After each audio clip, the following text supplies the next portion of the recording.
hope we will give up and give in. But I want to tell you this, we are only growing in numbers. We are only growing in moral clarity. We are growing in urgency and growing in power. The only thing we feel more than heartbroken and horrified and enraged is determined like never before. I am so honored to be here tonight as one of hundreds of thousands of anti-Zionist Jews.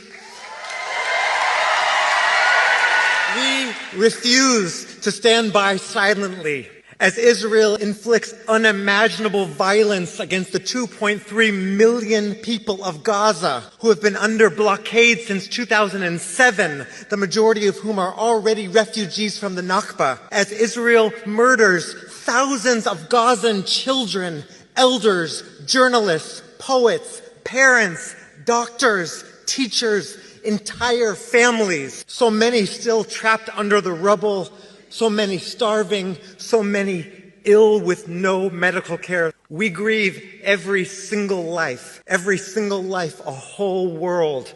And it is from this grief that we denounce 75 years of Israeli apartheid and occupation that created the conditions for this crisis. With our whole beings, we reject Zionism itself as a racist and colonial ideology. We will not be used as a moral cover for the oppression of Palestinian people, not in our names. I flew here directly from Washington, D.C., where I had the great honor to support 18 elder Jewish women as they chained themselves to the White House to demand that President Biden stop this genocide and call for an immediate and permanent ceasefire. These women, many of them older than the state of Israel, many of them children of the Holocaust, many of them who have lived through the horrors of McCarthyite repression, screamed, "Biden, you cannot hide. We charge you with genocide." While American media tries to characterize the massive growth of anti-Zionism amongst American Jews as merely a marginal position amongst young people, we know better. It is not a generational rift. It is an intergenerational legacy. Our movement elders have taught us that it is either all of us or none of us, that everyone deserves the chance to be a kid, and everyone deserves the chance to grow old. And for that reason, from our hearts and from our souls, we reject Zionism. Because it has been used as the premise for over 75 years of Palestinian dispossession, exile, and death. Because it tries desperately to conflate Judaism with Zionism, when Judaism is our thousands-year-old rich tradition and Israel is a 75-year-old settler colonial apartheid state. Because it's been used to generate wealth for weapons manufacturers, war profiteers, tech companies, and Western military powers. Because it makes freedom chants on college campuses somehow more controversial than an actual genocide that is actually happening before our eyes now.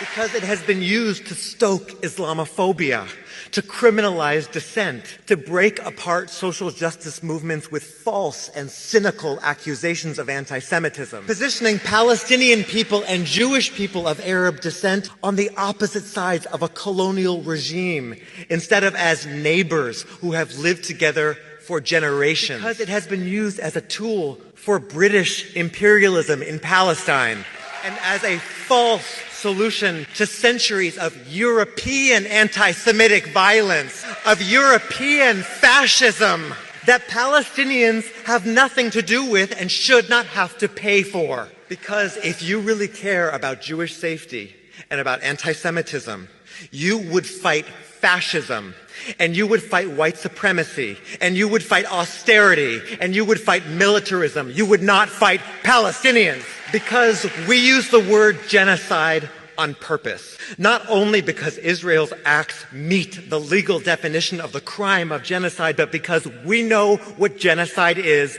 and because the lesson we take from the Holocaust is that everyday people let it happen. Because we must let the life or death of Palestinian people be more urgent than our fear of being criticized, being ostracized, or being fired. Because history will judge us by what we do and what we do not do now. Your silence will haunt you. The Israeli government wants the public to believe that they speak on behalf of all Jews. But here's the truth. We have organized the largest demonstrations of Jewish people in solidarity with Palestinian freedom in history.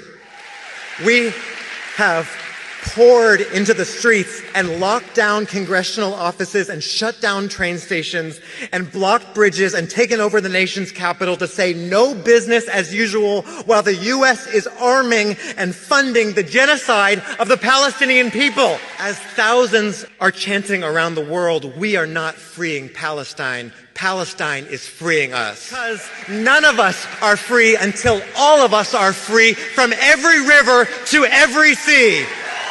Thank you. Thank you.